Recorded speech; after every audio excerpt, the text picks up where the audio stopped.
عظمت و اصلاح کی محفل سجی ہے دوستو، جس میں شرکت ہے سعادت اور برکت دوستو۔ حاضرین بزم کو ہے باعجب میرا پیام، کہ حاضرین بزم کو ہے باعجب میرا پیام۔ السلام السلام السلام۔ الحمدللہ الحمدللہ رب العالمین، والصلاة والسلام علی رسولہ الکریم۔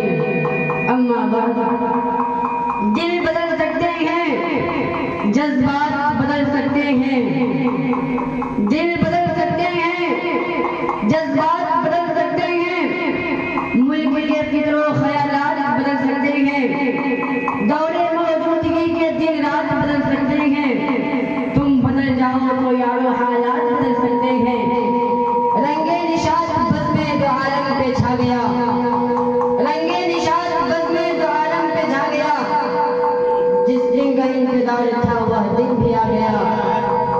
کہ تو ہی اول تو ہی آخر تو ہی ظاہر تو ہی باطن، کہ تو ہی اول تو ہی آخر تو ہی ظاہر تو ہی باطن، تجھی کو حمد زیبا ہے، ہم سب کا خدا تو ہے۔ الہی میں دعا کر رہا ہوں، تیرے نام سے بزم کی ابتدا کر رہا ہوں، کہ تعریف اس خدا کی جس نے جہاں بنائی، کیسے زمین بنائی، کیا آسماں بنایا، کہ آئی خوشیوں کی گھڑی ہے، خوشی کی چار دیکھیں گے،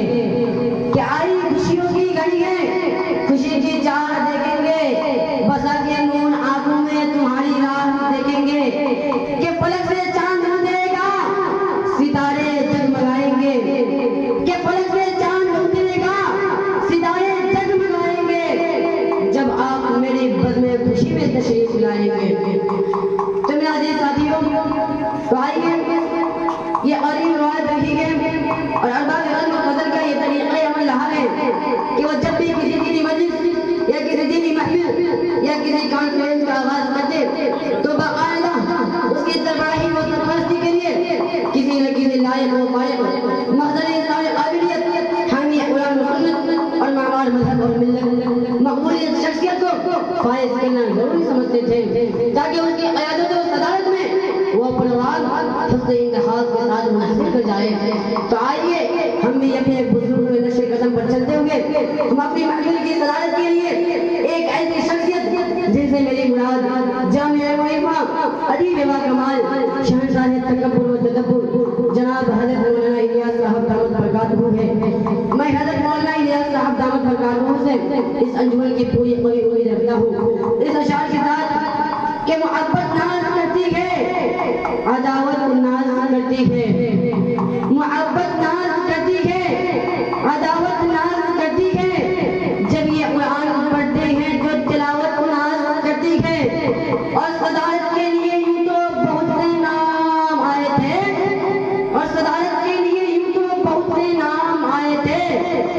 مگر مولانا الیاس صاحب کے لیے صدارت ناز کرتی ہے،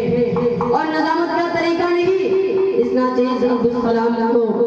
اور نظامت کا طریقہ نہیں اس ناچیز عبدالسلام کو، مگر اساتذہ کی دعا سے مجھ پر نظامت ناز کرتی ہے۔ مولانا الیاس صاحب سے اپنی قوی میں رکھتا ہوں۔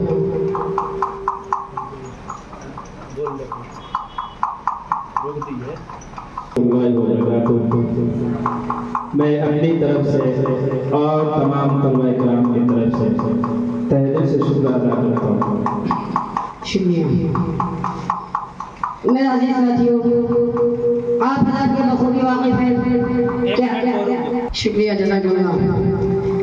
میرے عزیز ساتھیوں، آپ حضرات کے بخوبی واقف ہیں کہ ہمارے بزرگوں کا یہ طرح امتیاز رہا ہے کہ وہ جب بھی کسی دینی مجلس یا کسی دینی محفل یا کسی جلسہ کا آغاز کرتے تو اس خالق کے دو جہاں کی عزت والی، عظمت والی، عربہ والی، شان والی اعلیٰ ترین کتاب قرآن مقدس سے کیا کرتے تھے۔ ارے وہ ذات جو ہر نظر خون سے پاک ہے، وہ ذات جو ہر محتاجی سے منزہ ہے، وہ ذات جو ہر عیب و نقص سے مورا ہے، وہ ذات جو سارے قوموں کا اکیلا مالک ہے، وہ ذات جو چاند و سورج کا اکیلا مالک ہے، وہ چاند جو ساری دنیا کا اکیلا مالک ہے، ساری دنیا کے نظام کو تن تنہا چلاتا ہے، وہ ذات جس کا لقب رب العلا ہے، وہ ذات جس کا صفت رحمان الرحیم ہے، وہ ذات جس کا خطاب احکم الحاکمین ہے۔ میرے عزیز ساتھیوں،